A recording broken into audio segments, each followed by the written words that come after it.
नमस्कार, मैं योगेश राणा। 23 जून को बिहार में एक बड़ी राजनीतिक बैठक होने जा रही है। नीतीश कुमार के बुलावे पर होने वाली इस बैठक में 15 दलों ने शामिल होने की सहमति दे दी है।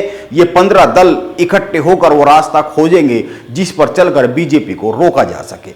लेकिन विपक्ष की इस महाबैठक से पहले ही बिहार में नीतीश कुमार को बड़ी राजनीतिक चोट पड़ी है। पूर्व मुख्यमंत्री जीतन राम मांझी के बेटे संतोष सुमन ने नीतीश कुमार के मंत्रिमंडल से इस्तीफा दे दिया है। अब दो सवाल है, एक नीतीश कुमार के लिए यह कितना बड़ा झटका है, और दूसरा जीतन राम मांझी के पास अब बीजेपी की चौखट के अलावा कोई द्वार नहीं बचा है। इसीलिए बीजेपी के लिए वो कितने फायदे की बात साबित हो सकते हैं, सौदा साबित हो सकते हैं, यह एक सवाल है। क्योंकि यह सच किसी से छिपा हुआ नहीं है कि बीजेपी बिहार में बुरी तरीके से चिंता में है। जीतन राम मांझी बिहार में कितना बड़ा खेल कर सकते हैं, इसको 3 बातों से समझा जा सकता है। पहली बात, जीतन राम मांझी अपने 43 साल के राजनीतिक कैरियर में 8 बार पाला बदल चुके हैं। यह जो वो करने जा रहे हैं, अगर वो बीजेपी में शामिल होते हैं तो यह 9वीं बार होगा। और दूसरी बात, जीतन राम मांझी को 2014 में नीतीश कुमार ने मुख्यमंत्री बनाया। इसके बाद वो 9 माह तक बिहार के मुख्यमंत्री रहे। इस दौरान उन्होंने नीतीश कुमार की ही राजनीतिक जड़ें खोदनी शुरू की तो नीतीश और मांझी में तनाव पैदा हो गया। इस तनाव के बीच 20 फरवरी 2015 को मांझी ने बिहार के मुख्यमंत्री पद से इस्तीफा दे दिया था। आप याद कीजिए, 2015 में नरेंद्र मोदी जहां पर पैर रख देते थे वहां पर बीजेपी की ओर वोटों का सैलाब उमड़ पड़ता था। जहां पर वो रैली कर देते थे वहां बीजेपी के पक्ष में जबरदस्त ध्रुवीकरण हो जाता था। ऐसे समय में जीतन राम मांझी बीजेपी से जुड़े, यानी एनडीए के साथ गठबंधन में आए। मैं अपनी बात को आगे बढ़ाने से पहले यह कहना चाहूंगा कि इस समय भी बिहार में 2015 जैसे ही हालात है। 2015 में इसी तरीके से जेडीयू और आरजेडी गठबंधन भाजपा के विरोध में था और जीतन राम मांझी के साथ साथ बिहार के छोटे मोटे प्लेयर बीजेपी के साथ थे। लेकिन बीजेपी उस चुनाव में कहीं पर भी नहीं टिक पाई थी। 248 में से 175 सीटें महागठबंधन को मिली थी और बीजेपी केवल 53 सीटों पर सिमट कर रह गई थी। उस वक्त इन्हीं जीतन राम मांझी की पार्टी को 21 सीटें चुनाव लड़ने के लिए दी गई थी, लेकिन मांझी सिर्फ अपनी ही 1 सीट जीत पाए थे, यानी 21 में से 1। और ध्यान में यह भी रखा जाना चाहिए कि बीजेपी ने बहुत ही नाप तोल कर ये सीटें मांझी को दी होगी, इसीलिए यह तो मांझी की बिहार में राजनीतिक हैसियत है।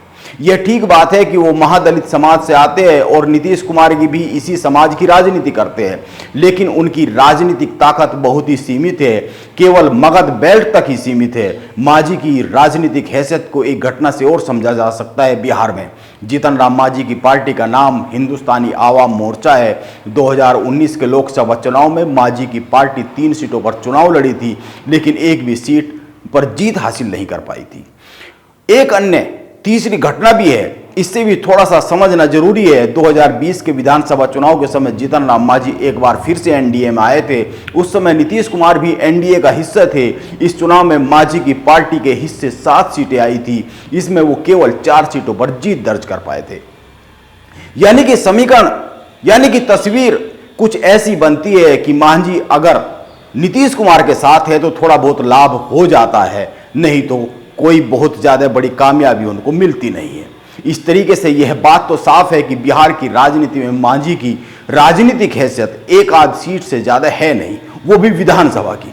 राजनीति में यह महत्वपूर्ण होता है कि आप किस समुदाय से आते हैं, लेकिन इससे भी ज्यादा महत्वपूर्ण यह होता है कि आप उस समुदाय में कितना असर रखते हैं, कितने वोट समेट सकते हैं, आप कितनी सीटों पर अपना प्रभाव रख सकते हैं, आप कितनी सीटें जीत सकते हैं। यह बहुत मायने है, केवल जाति और समाज ही काफी नहीं होता है।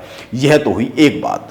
अब चर्चा है कि मांझी 5 सीटें चाहते हैं। 2024 के चुनाव में वो नीतीश कुमार से भी 5 सीटें चाहते थे, और अगर बीजेपी में आते हैं तो वहां भी उनकी यही डिमांड रहने वाली है, ये माना जा रहा है। इस तरह की बातें आ रही है।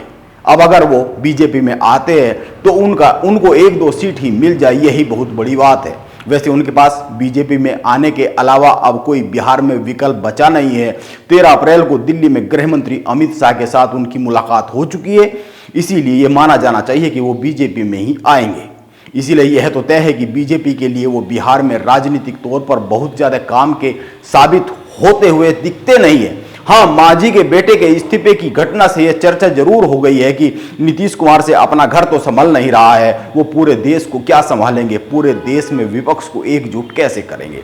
लेकिन ये बात भी चर्चा तक ही सीमित रहने वाली है। जमीन पर इनका भी बहुत ज्यादा उस तरह का असर होने वाला नहीं है राजनीतिक तौर पर। मेरा मानना है कि मांझी बीजेपी के लिए केवल राजनीतिक माहौल बनाने का काम तो कर सकते हैं, वो बीजेपी के लिए बहुत काम के तो साबित होते हुए दिखते नहीं है बिहार की राजनीति में। नमस्कार, मैं योगेश राणा, आप बने रहे मेरे साथ।